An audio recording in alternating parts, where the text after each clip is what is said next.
আমরা আছি এখন তালোড়া রেলওয়ে স্টেশনে, যা দুপচাঁচি উপজেলা সদর হতে দক্ষিণ দিকে প্রায় 7 কিলোমিটার দূরে এবং তালোড়া ইউনিয়ন পরিষদ হতে উত্তর পশ্চিম দিকে অবস্থিত। এই রেলওয়ে স্টেশনটি শুধু যাতায়াতের কেন্দ্র নয়, এটি হয়ে উঠেছে হাজারো মানুষের জীবনের অংশ।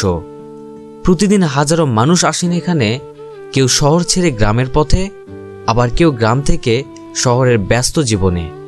স্টেশনের চায়ের দোকান, হকারদের হাঁকডাক আর ট্রেনের অপেক্ষায় বসে থাকা যাত্রীদের গল্প যেন এক অদ্ভুত সমন্বয়।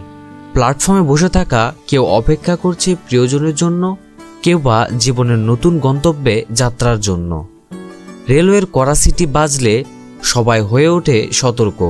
ট্রেন ধীরে ধীরে স্টেশনে প্রবেশ করে, মানুষ ব্যস্ত হয়ে ওঠে ওঠানামার জন্য। কিছু সময়ের জন্য গমগমে শব্দে ভরে ওঠে পুরো স্টেশন, তারপর ধীরে ধীরে সব শান্ত হয়ে আসে।